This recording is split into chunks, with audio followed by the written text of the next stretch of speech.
రాజమహేంద్రానికి చెందిన రాష్ట్ర సాంస్కృతిక పర్యాటక సినిమాటోగ్రఫీ మంత్రి కందుల దుర్గేష్కు మావోయిస్టుల పేరుతో లేఖ వచ్చింది. మీకు మీ కుటుంబానికి మావోయిస్టుల చేతిలో ప్రాణహాని తప్పదని బెదిరిస్తూ సచివాలయంలోని మంత్రి పేషీకి లేఖ అందింది. ఈ బెదిరింపు లేఖపై మంత్రి వ్యక్తిగత కార్యదర్శి శ్రీనివాసరావు తుళ్లూరు పోలీస్ స్టేషన్లో ఫిర్యాదు చేశారు. బెదిరింపు లేఖ ఎవరు రాసి ఉంటారన్న దానిపై తుళ్లూరు పోలీసులు ఆరా తీస్తున్నారు. కూటమి ప్రభుత్వ హయాంలో రాజమహేంద్రవరం నగరం అభివృద్ధిలో పరుగులు తీస్తోందని ఎమ్మెల్యే ఆదిరెడ్డి శ్రీనివాస్ పేర్కొన్నారు. నగరంలోని 46వ డివిజన్లో జరుగుతున్న అభివృద్ధి పనులను ఆయన పరిశీలించారు. రాజమహేంద్రవరం వైసీపీ హయాంలో కేవలం జేఎన్ రోడ్, ఏవి అప్పారావు రోడ్ ఇలా ప్రధాన రోడ్లను మాత్రమే పట్టించుకుందని, చిన్న చిన్న రోడ్లు పట్టించుకోకపోవడం వల్ల ప్రజలు ప్రస్తుతం ఇబ్బంది పడుతున్నారన్నారు. పేదలు నివసించే ప్రాంతాల్లో అభివృద్ధి చేయడమే అసలైన అభివృద్ధి అన్నారు.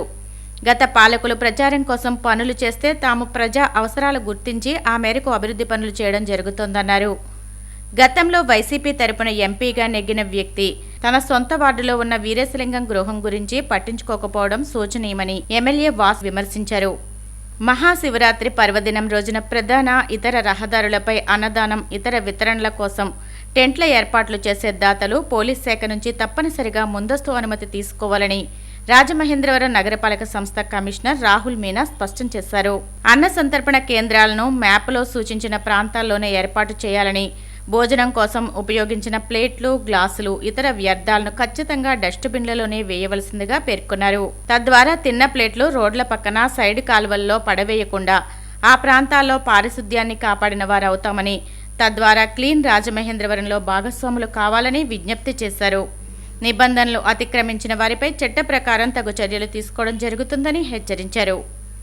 మహాశివరాత్రి సందర్భంగా ఎలాంటి అవాంఛనీయ సంఘటనలకు తావు లేకుండా ఉభయ గోదావరి జిల్లాల్లోని స్నానఘట్టాలు, శివాలయాల వద్ద పటిష్ట బందోబస్తు ఏర్పాటు చేస్తున్నామని, డ్రోన్లు, కెమెరాలు, సోలార్ కెమెరాల ద్వారా ప్రత్యేక నిఘా ఏర్పాటు చేస్తామని Eluru range IG GVG Ashok Kumar వెల్లడించారు. అవసరమైన చోట తాత్కాలిక కంట్రోల్ రూమ్లను కూడా ఏర్పాటు చేస్తున్నామన్నారు. తూర్పుగోదావరి జిల్లాలోని రంగంపేట, బొమ్మూరు పోలీస్ స్టేషన్లో ఆయన వార్షిక తనిఖీలు నిర్వహించారు. బొమ్మూరు పోలీస్ స్టేషన్లో కోర్టు మానిటరింగ్ సెల్ నూతన భవనాన్ని ఐజీ, జిల్లా ఎస్పీ డి నరసింహకిషోర్తో కలిసి ప్రారంభించారు.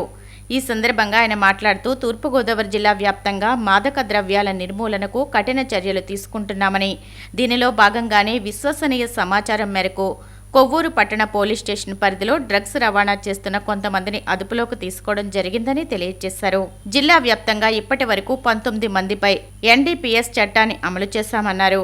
సైబర్ నేరాలు, social media, anti drugs, road భద్రతా నియమాలపై అవగాహన కార్యక్రమాలు నిర్వహించాలని సూచించారు. మహిళలు, బాలికలపై జరిగే నేరాల నియంత్రణకు, మిస్సింగ్ కేసులపై ప్రత్యేక దృష్టి పెట్టాలన్నారు. సోషల్ మీడియా పోస్టులపై ప్రత్యేక నిఘా ఉంచాలని ఆదేశించారు. పోలీసింగ్లో సాంకేతిక టెక్నాలజీని పూర్తి స్థాయిలో వినియోగించాలన్నారు. సమస్యలతో పోలీస్ స్టేషన్కు వచ్చే ప్రజల పట్ల సానుభూతి ప్రదర్శిస్తూ వారి సమస్యలను చట్టపరిధిలో విచారణ జరిపి పరిష్కారం అందించేలా చర్యలు చేపట్టాలని సూచించారు. నేరాల నియంత్రణకు రాత్రిపూట గస్తీని పెంచాలని, అలాగే సిబ్బంది సంక్షేమ విషయంలో ప్రత్యేక శ్రద్ధ చూపించాలని సూచించారు. ఈ కార్యక్రమంలో డీఎస్పీలు బి విద్య, భవ్య, కిషోర్ పాల్గొన్నారు. కాలు గాయంతో శస్త్రచికిత్స నిమిత్తం రాజమహేంద్రవరంలోని ఆసుపత్రిలో చేరిన తెలంగాణ కాంగ్రెస్ పార్టీ శాసనసభాపక్ష కార్యాలయ ఉద్యోగి, రచయిత శ్రీపాద శ్రీనివాస్ను మాజీ ఎమ్మెల్యే రౌతు సూర్యప్రకాశ్రావు పరామర్శించారు. శ్రీనివాస్ త్వరగా కోలుకోవాలని రౌతు ఆకాంక్షించారు. సీనియర్ పాత్రికేయులు కృష్ణకుమార్, గజరావు వెంకటేశ్వరరావు, న్యాయవాది రాజేశ్వరరావు, నందరాడ చౌదరి మిత్రులు ఆయనను పరామర్శించి త్వరగా కోలుకోవాలని ఆకాంక్షించారు. 2024 ఎన్నికల్లో ఓటమి తర్వాత తొలిసారిగా వైసీపీ అధినేత వైఎస్ జగన్ ఈరోజు ప్రారంభమైన అసెంబ్లీ సమావేశానికి హాజరయ్యారు. అయితే కొద్ది నిమిషాల్లోనే గవర్నర్ అబ్దుల్ నజీర్ ప్రసంగిస్తుండగానే వైద్య కళాశాలల ప్రైవేటీకరణను నిరసిస్తూ రాష్ట్రంలో శాంతి భద్రతలకు పరిరక్షించాలని డిమాండ్ చేస్తూ వైసీపీ ఎమ్మెల్యేలపై కలిసి అసెంబ్లీ నుంచి ఆయన వాకౌట్ చేశారు. ఈ సందర్భంగా వైసీపీ సభ్యులు తిరుమల లడ్డు గోవిందా గోవిందా అంటూ లాబీల్లో నినాదాలు చేశారు.